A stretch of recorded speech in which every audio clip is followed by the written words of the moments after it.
Good afternoon, everybody. Thank you for joining us for this IMRG data webinar. What we're looking at today is what shoppers want from online delivery in 2020. And we're basing that on some new research that we've done. We do it every year, we've been doing it for 11 years now, where we ask 2,000 people for their perceptions of online delivery. And we've got an 11-year trend, and we're going to share some of the insight with you today. Incidentally, as fantastic timing would have it, they've decided to dig up the road directly outside our office today. I don't think in the testing that we did you can actually hear it, but if you do just hear a little bit of a pneumatic drill coming through, it's not me, it is someone outside. So today your presenters, that's me on the left, Andy Mulcahy, I'm Strategy and Insight Director at IMRG, and I'm going to put it out there and assume that you kind of know what that is, and I have one guest with me today. Thank you, Andy. Good afternoon, everyone. My name is Bobby Tulis, and I'm Group Marketing Director at Global Freight Solutions, and I'm very happy to be here with Andy today. Thanks, Andy. In case any of you are not familiar with GFS, Global Freight Solutions, quite simply, we are multi-carrier. We provide multi-carrier expert managed delivery services. So that means we can get parcels from checkout to doorstep anywhere in the world and back again. And we've been the delivery partner behind some of the fastest growing e-commerce brands in the industry. Our business is all about parcels, but that's enabled through our technology, our multi-carrier technology, and also through our logistics. And I guess that's what makes us different, but also unique in the industry.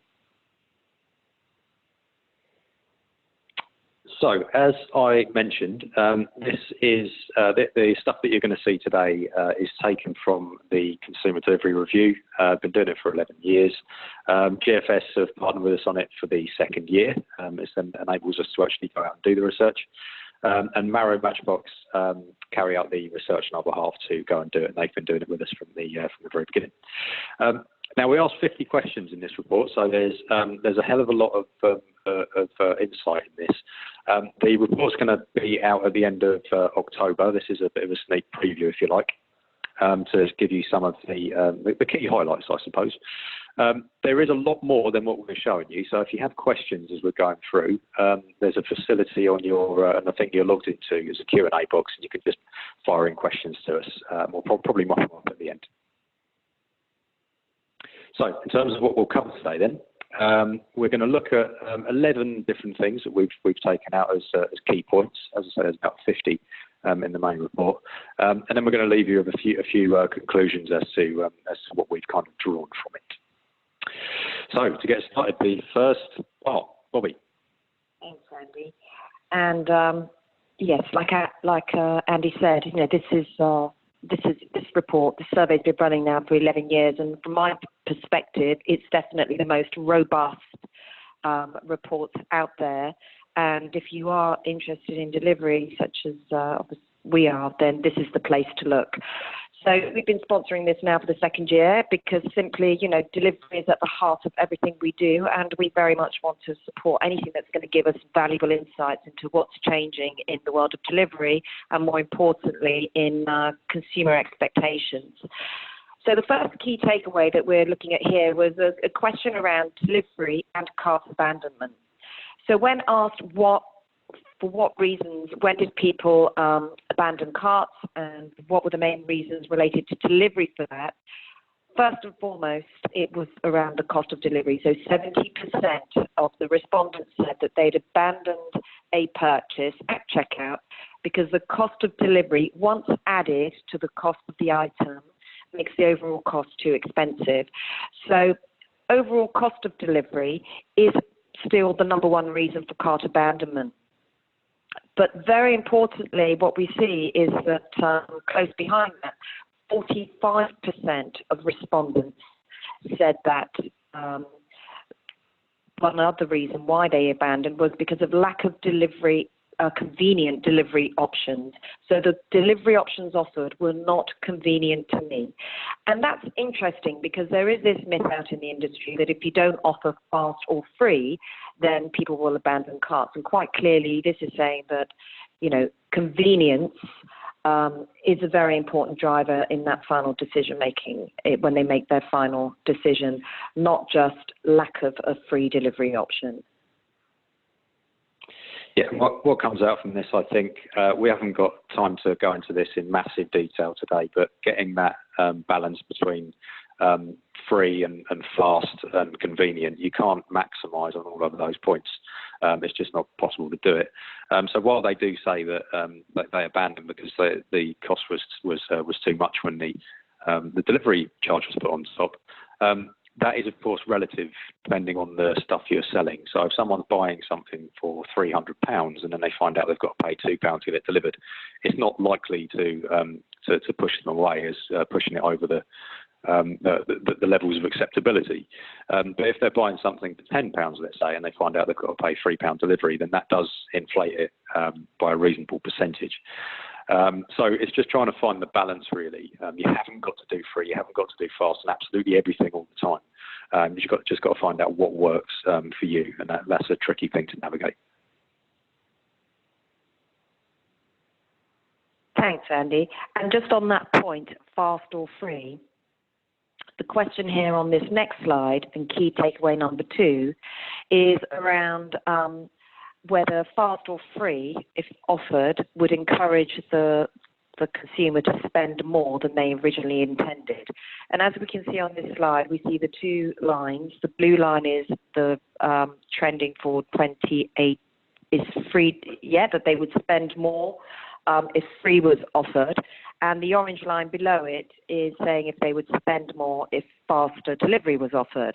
And as you can see in 2018, so last year when we asked this question, there was an uptick in the number. 80% said yes, they would spend more if it was offered for free, and close to 60% said they would spend more if they were offered faster delivery option. And then in 2019, based on this year's survey responses, those 2 lines dive down.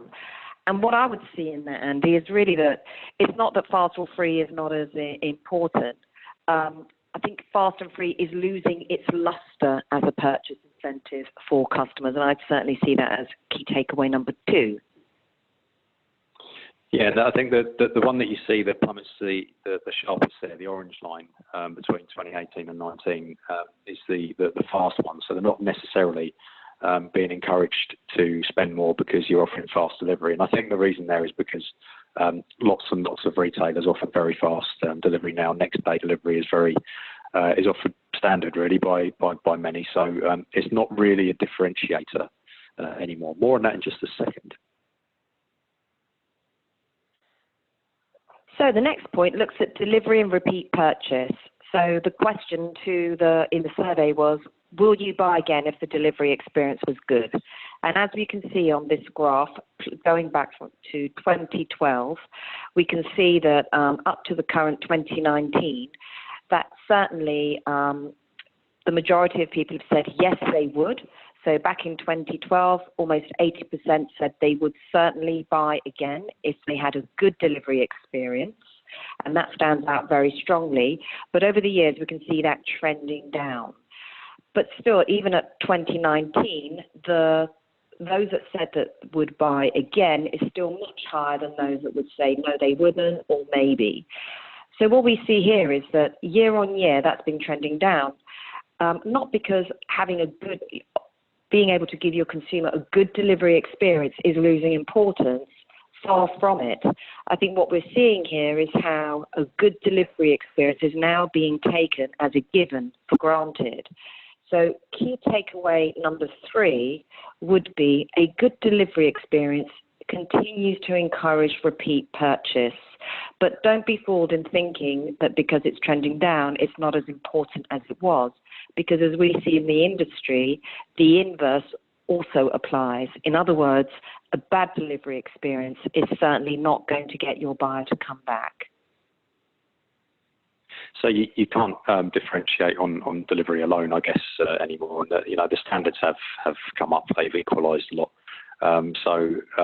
There's so many options that are available to people now. The speed is pretty fast. Quite a few do free delivery and things like that. So it's becoming pretty difficult, or more difficult, let's say, to really stand out there. As Bobby was alluding to there, the question that we don't ask here has a poor delivery experience ever discouraged you from repeating purchase with a retailer? And I think if we ask that one, my suspicion is you'd see that line going in the other direction, that trend line there.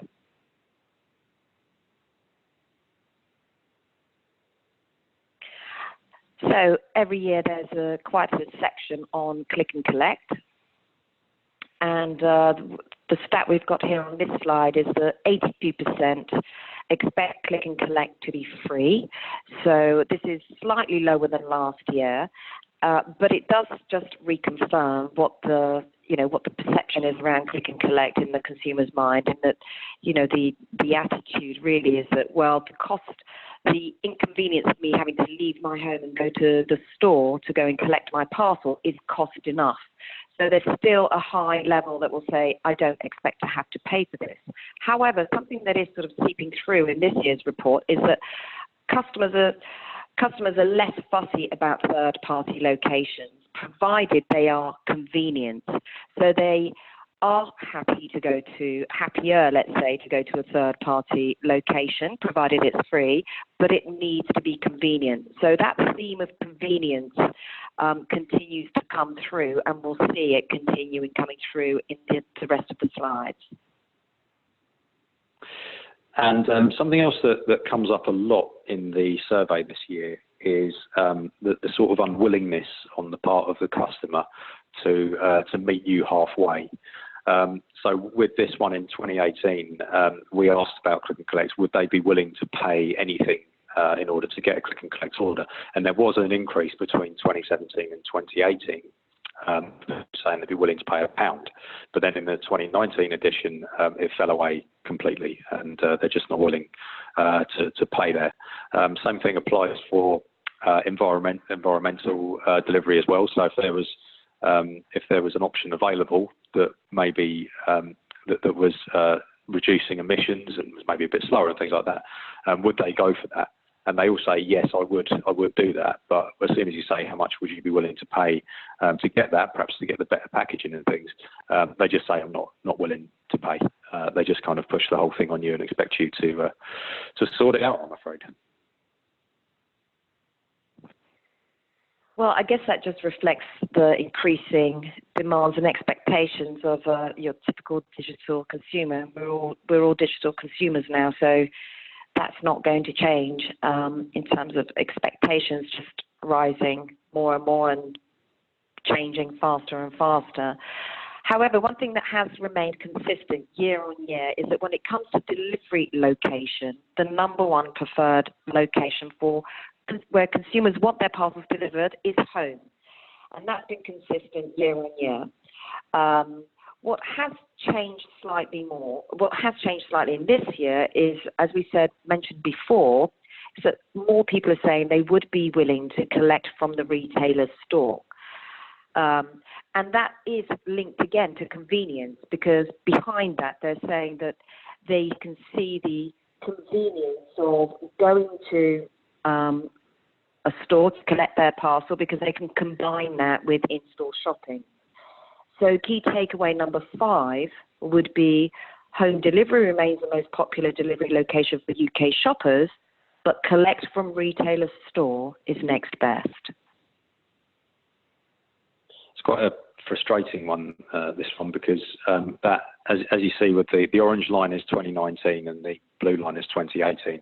I think that is a record high for the 11 years we've been asking it. So even more so than ever, they're saying, I want my delivery to my home. At the same time, they've got massive expectations that you should improve your environmental footprint.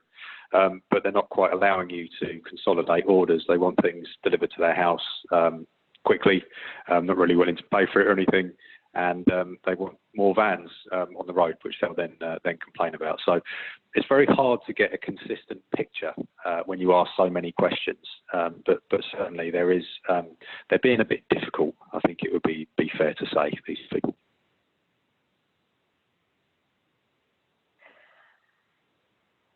So, thank you, Andy. Delivery versus return satisfaction. I love this slide because it compares overall satisfaction with delivery against overall satisfaction with returns. And if you can see the slide, the blue line is year-on-year, represents the year-on-year overall satisfaction with delivery, and the orange line represents the year-on-year overall satisfaction with returns. And what we see right back to 2009 to the present day is that the gap between the two lines is not closing, which is quite disappointing. What it does say is that we have got better, the industry has got better at providing an improved delivery experience. And certainly we see an uptick in that in 2019. And although we see an uptick as well in the overall satisfaction rates for returns, that gap between the two lines is not closing. So whereby 89% say they are satisfied with the overall delivery experience, only 69% are satisfied with returns. And even with 89% satisfaction with delivery, in today's digital consumer world, we have to ask ourselves, 89% is high, but is it good enough? So key takeaway number 6 would be overall satisfaction with both delivery and returns has increased, but returns still have significantly further to go. Yeah, and I think it's almost artificially good news, this one, because although it has gone up in 2019, it dipped in 2018. So if you look at the actual trend line, for both of those lines there, it's only back to parity where it was sort of run along before. So it's almost back to as you were, rather than the massive improvements that we've made there. That's a good point, Andy. So then we asked, what about delivery notifications? What parts of the delivery process would you be happy to be updated on? So this is all about sort of notifications around delivery. And they were it ranged from getting notified on failed deliveries right down to getting notified on the progress of your order. And what we see for 2019 is that across all those areas, that bar has just inched further to the right. In other words, it shows that consumers want information about every step of that delivery journey in terms of where their parcel is. But most importantly, what they really want to be informed about is if their delivery if they're going to get a failed delivery. So on average, 70% consider all types of pre-delivery notifications important. So they want to know about every step of the delivery journey. So key takeaway number 7, in this case, would be consistent communication is key to managing expectations, but also reducing failed deliveries, because as we find in the reports, for a consumer, a failed delivery is not when a parcel doesn't turn up. It's when we don't meet the expectations of that customer. So keeping them notified is key to managing expectations and reducing failed deliveries. This one is a classic example of people saying that they want something and then moaning about it when it happens in reality. So I presented this information, we presented this information, last week at the expo, and people are saying here that they want information at every stage of the delivery, really. They're all very high. When we do a follow-up question which says, how would you like to receive that information? And they say SMS is the top answer.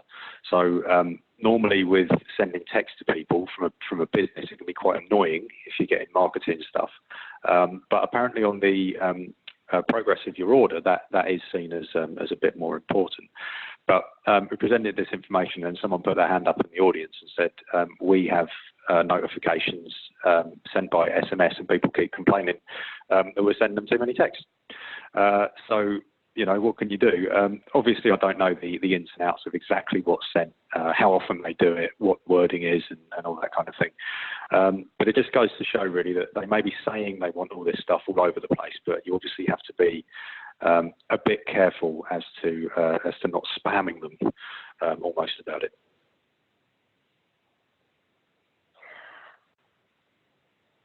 The next area we looked at was convenience of delivery. So the question put to the respondents was what would make online delivery more convenient.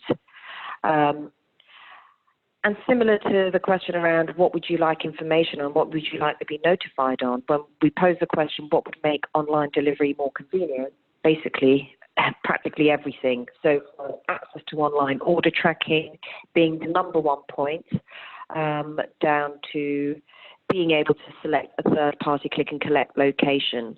The difference here is that access to online order tracking is still the number one, it's the most important thing for them.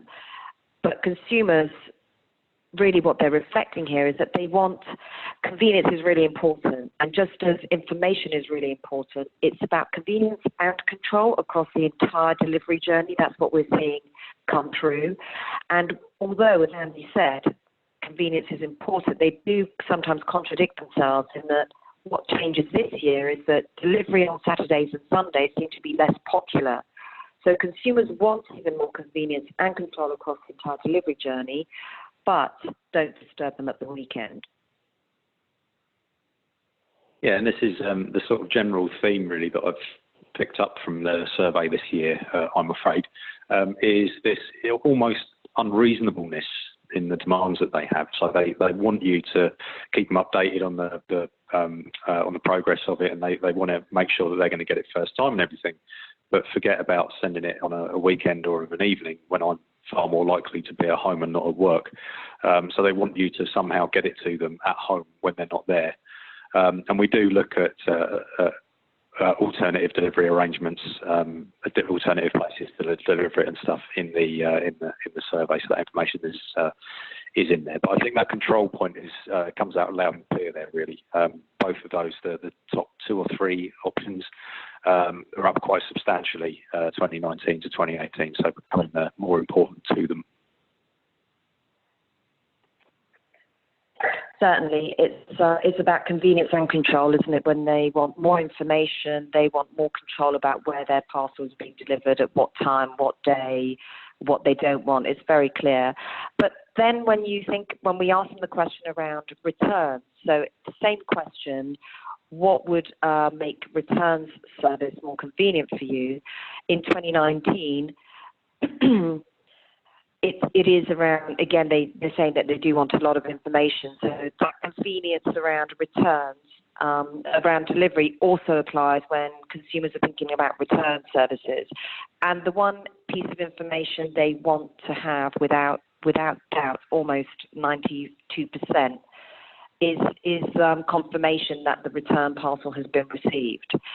So key takeaway number 9 would be that, as with delivery, customers want greater convenience and choice of returns option, but above all, they want to know when they're getting their money back. So the 2 biggest bars there that you see in 2019, and indeed every year actually it's been consistent, is the green and the blue one. So what they're saying is confirmation that the return parcel has been received, and also access to tracking information. Now, their concern there, of course, isn't, I hope that thing that I've sent back is okay. And, I hope they get it back into stock really quickly. They couldn't care less about the thing they've sent back. The thing they care about is their money. And getting that refund is obviously very important to them. They want the assurance that that's in play and is going to happen soon.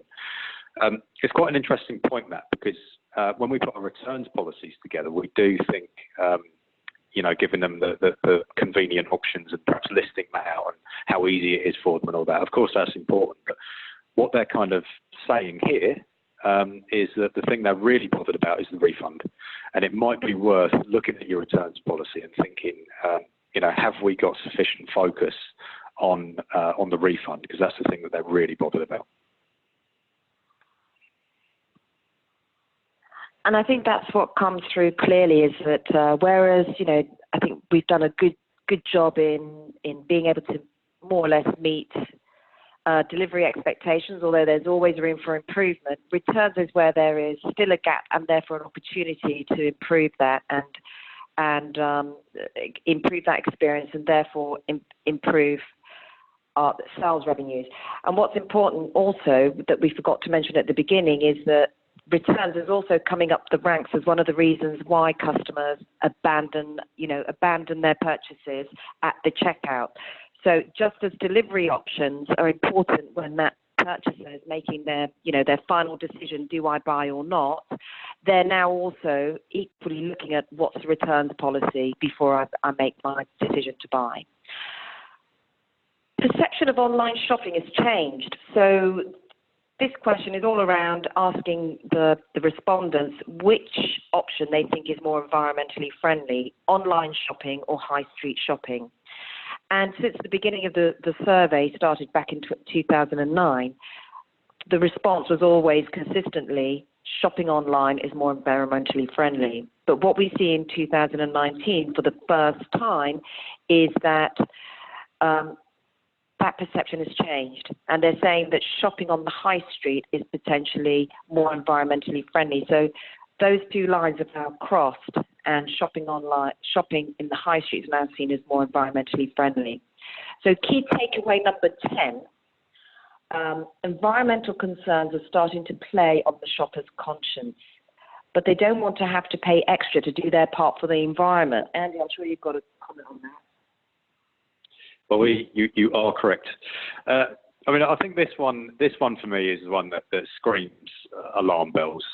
If you've been in reality, are people changing their behaviour really, really fast? I don't think they are. I still see people drinking plastic bottles on trains and things. People still buy those sandwiches where you can't recycle the packaging. But at the same time, they are saying, no, I am, much more conscious of this and much more bothered about it. I don't think it's going to happen in a year or two, but I think in, let's say, the next 5 years, I think you're going to see people's behaviour start to change. And if you're not offering something that's in line with that attitude shift, I think you're just going to get left behind, because there's going to be a lot of companies that are going to be able to get their processes in order, get their messaging right and all that type of stuff. And they're just going to be so much further ahead than the people who haven't really made much progress. You've got so many problems to sort out as a retailer. There's so many problems at the minute. This has been a problem for a long time. It's been coming for a long time, but it's never been high enough on the agenda. And now you're starting to see people's perceptions shift, and I think that's going to really bite in a few years.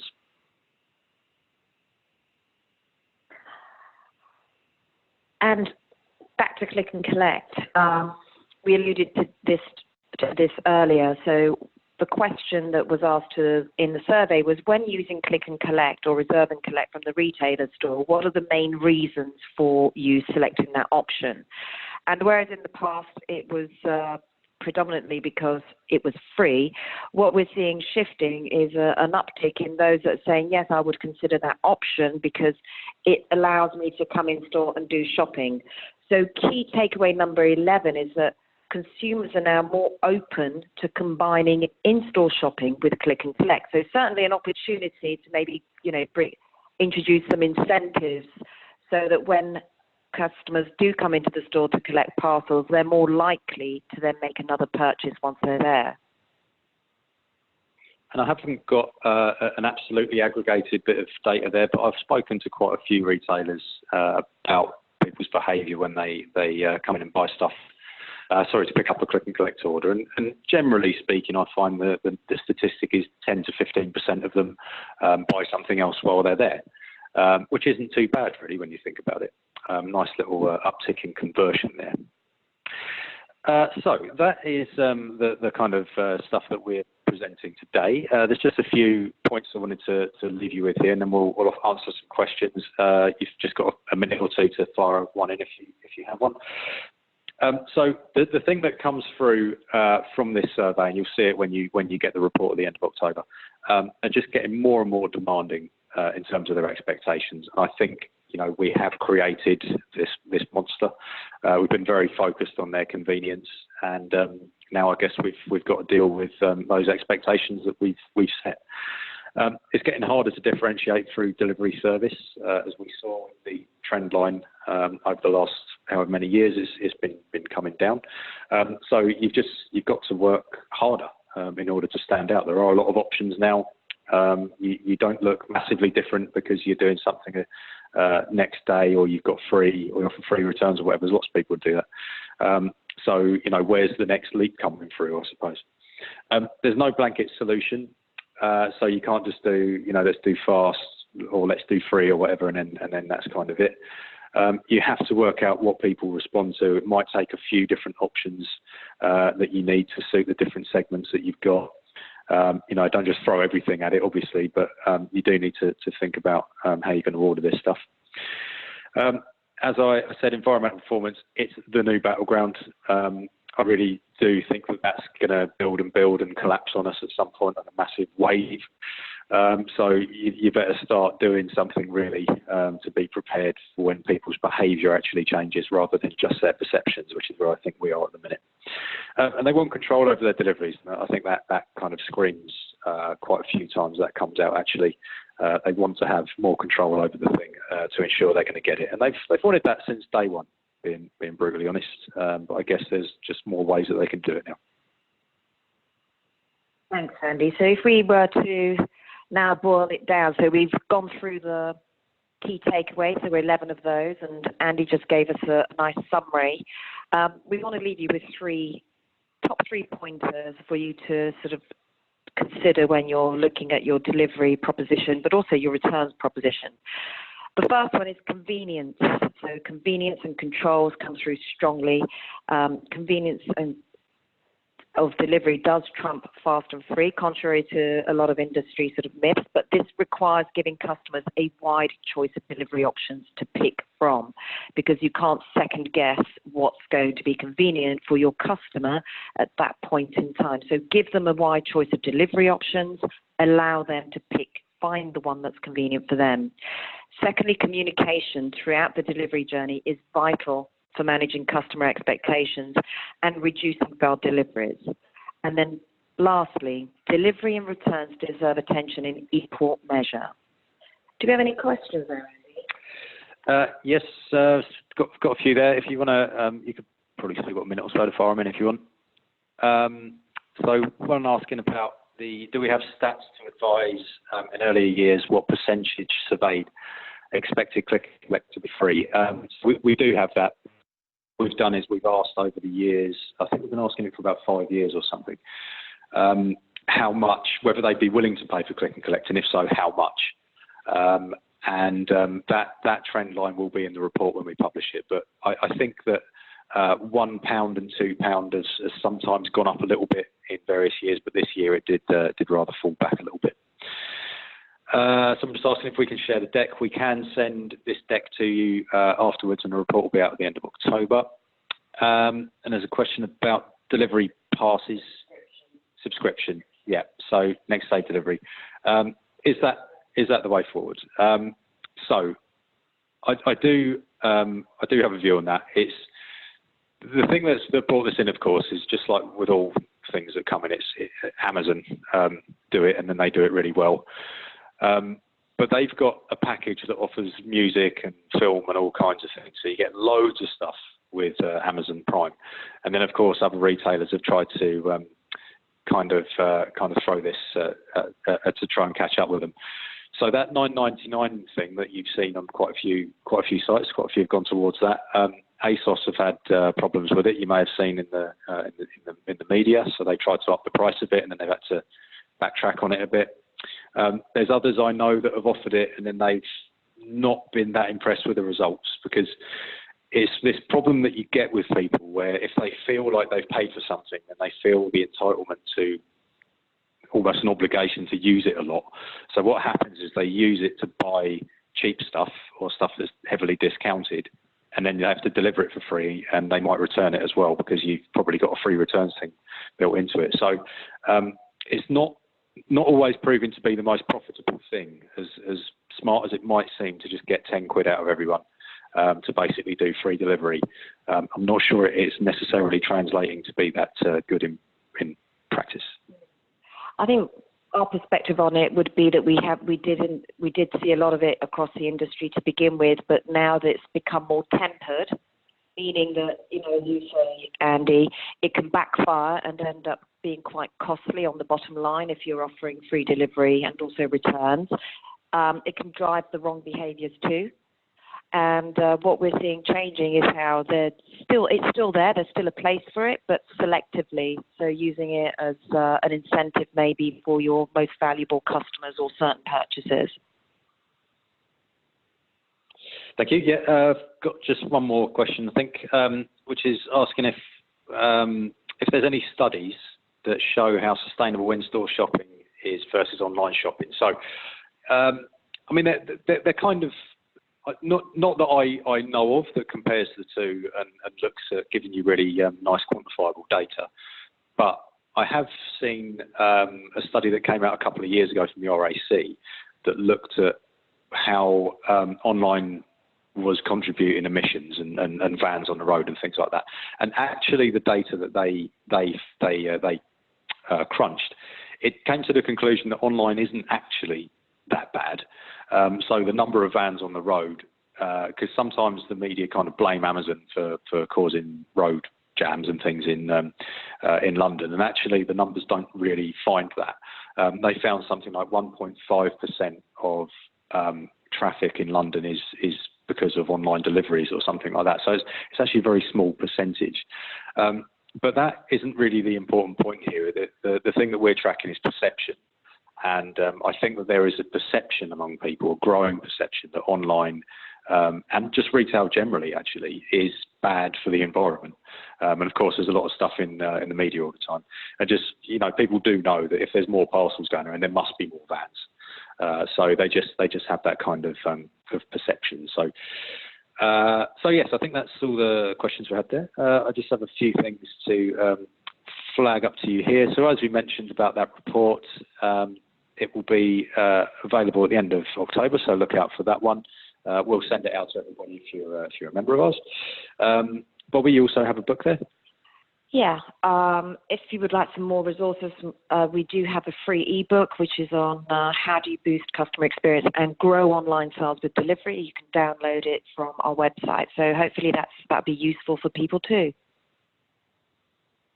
Lovely. And if you thought this was good, there's some other stuff that you can join. So on the 9th, Tuesday next week, 2:00, we have a webinar looking at adapting your proposition for Black Friday. So there's quite a lot of campaign stuff we're looking at there, what retailers did and what seems to work.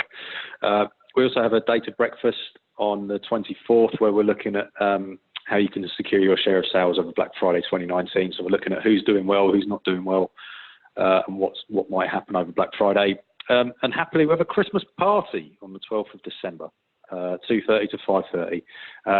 That will be up on our website very soon. You'll get an email about it. So that's at the London Transport Museum. We've got a big cinema screen and stuff in there where we're going to be showing the results of Black Friday performance 2019, good or bad. So look out for that.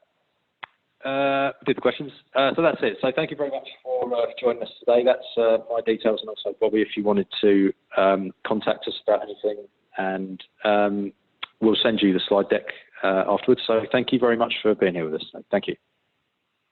Thank you.